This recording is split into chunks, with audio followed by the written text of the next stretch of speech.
Hello friends, UP scholarship को लेकर के आज की वीडियो आप सभी के लिए काफ़ी ज़्यादा इम्पॉर्टेंट होने वाली है। जैसा कि आप सबको पता है, वर्तमान वित्तीय वर्ष में 20 लाख से भी ज़्यादा स्टूडेंट्स को छात्रवृत्ति का लाभ नहीं मिला है, जिसमें सबसे ज़्यादा जनरल और ओबीसी के स्टूडेंट्स हैं। लगभग 60% जनरल और ओबीसी के जो स्टूडेंट हैं वो इस बार छात्रवृत्ति से वंचित रह गए हैं। तो इसको लेकर के अब मुद्दा जो है वो काफ़ी ज़्यादा गर्मा गया है। तो पहले आप ये अपडेट देखें। लगाते हैं। सवाल ये है सत्यम पाठक, क्या स्कॉलरशिप का मसला क्या है?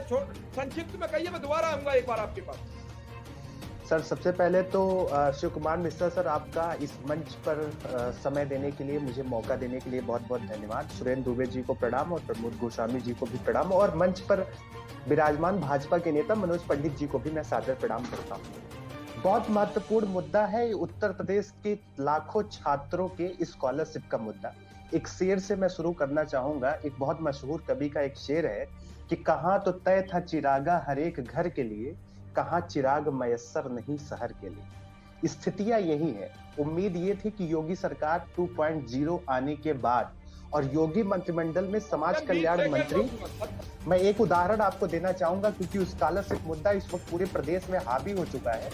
माननीय मुख्यमंत्री योगी आदित्यनाथ जी ने 19 नवंबर को एक बयान दिया था कि हम पूरे पिछले सरकार से 40 लाख अधिक छात्रों को स्कॉलरशिप हमने दिया है, लेकिन उनकी वर्तमान सरकार में 11 लाख छात्र अभी भी स्कॉलरशिप से वंचित है। और सरकार ये दावा करती है कि भैया हमने पिछली सरकार से 40 लाख छात्रों को स्कॉलरशिप दिया है। मैं आपको एक उदाहरण देना चाहता हूँ।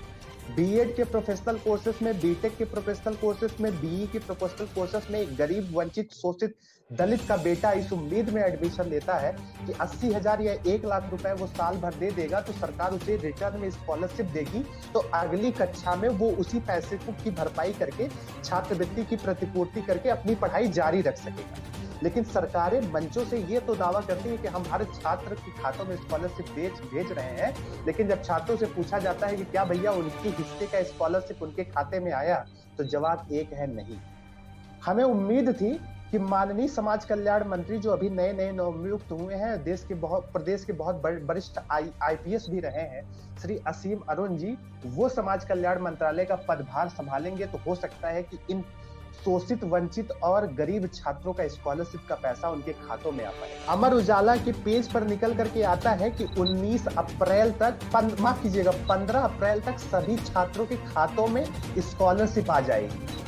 ये अमर उजाला के ऐसे कौन से सूत्र हैं जो सरकार के विभाग में बैठे हैं? जैसा कि आप सबने देखा कि यहाँ पर लगातार जो छात्र संगठन है वो भी अब आपकी सपोर्ट में आ रहे हैं इसी को लेकर के। कल अगर आप देखोगे, इस वीडियो में आगे बढ़ने से पहले मैं आपको बता दूं, ओलाई बोर्ड एसएससी और रेलवे स्टूडेंट्स के लिए बेहतरीन ऑफर लेकर के आया है। एसएससी और आरआरबी के सभी प्लान्स पर 10% का एक्स्ट्रा डिस्काउंट आपको मिल रहा है, जिसके लिए आपको कोड AFFW जो है वो याद रखना है। जैसे आप ये कोड अप्लाई करोगे आपको 10% का एक्स्ट्रा डिस्काउंट जो है वो मिल जाएगा। इसी के साथ साथ आरआरबी एनटीपीसी CBT 2 एग्जाम का फ्री मॉक टेस्ट भी चल रहा है, जिसमें आपको ऑल इंडिया रैंकिंग के साथ साथ डिटेल सॉल्यूशन और परफॉर्मेंस का एनालिसिस भी मिल जाता है। टेस्ट आपको हिंदी और इंग्लिश दोनों लैंग्वेज में अवेलेबल है। लिंक नीचे डिस्क्रिप्शन में है, तुरंत जाओ और टेस्ट दो। टेस्ट देना कैसे है, डिस्क्रिप्शन में दिए गए लिंक पर जैसे ही आप क्लिक करेंगे आपके सामने इस तरह का इंटरफेस खुल करके आएगा। आपको email ID, phone number, password डाल के साइन अप कर लेना है। इस तरह का इंटरफेस आपके सामने खुलेगा। इसको आप ऊपर स्क्रॉल करेंगे, आपको आरआरबी एनटीपीसी CBT 2 को टेस्ट जो है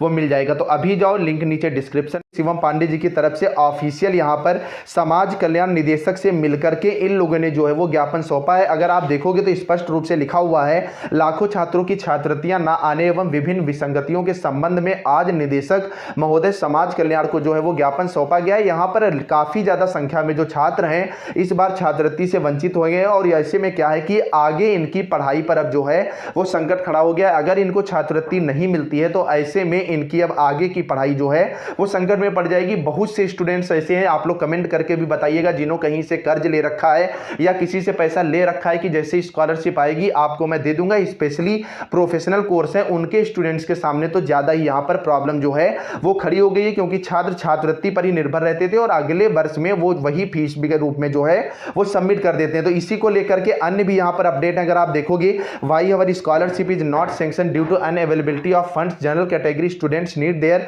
second instalments also to continue their education. छात्र पहली के साथ साथ दूसरी किस्त की भी जो है वो मांग कर रहे हैं, लेकिन यहां अभी शासन के पास पहली किस्त भर का ही बजट नहीं है, जबकि शासन के दावे तो आप देख ही रहे हैं, वीडियो में आपने देखा कि किस किस तरह के शासन जो है वो दावे कर रहा है। तो उम्मीद है आने वाले समय में पॉजिटिव रिजल्ट आएंगे। जिन भी स्टूडेंट्स का स्टेटस वेरीफाइड था या जिनके स्टेटस में अनअवेलेबिलिटी ऑफ फंड जो है वो शो हो रहा है, तो लगातार मैक्सिमम छात्र संगठन भी अब सपोर्ट में, विपक्ष भी सपोर्ट में है और शासन तक ये बात जो है वो पहुंच चुकी है। लेकिन आप लोग 1076 नंबर पर जो हेल्पलाइन है उस पर कॉल करते रहिएगा, और जो भी छात्र समाज कल्याण विभाग के अधिकारियों से मिल सकते हैं तो आप लोग मिलते जरूर रहिएगा, और कमेंट करके जरूर बताइएगा कि ये चैनल आपको अपडेट प्रॉपर न्यूज दे रहा है या नहीं दे रहा है। और टेलीग्राम ग्रुप जरूर ज्वाइन करो, लिंक नीचे डिस्क्रिप्शन में, क्योंकि अगला जो ट्विटर कैंपेन है, जैसा कि और यूट्यूबर से भी बात हुई है कि जल्द से जल्द जो है वो स्टार्ट होगा। उम्मीद करता हूं आज की वीडियो समझ में आ गई होगी, तो जाते जाते चैनल को सब्सक्राइब, वीडियो को लाइक और शेयर करके जाइएगा। Bye bye.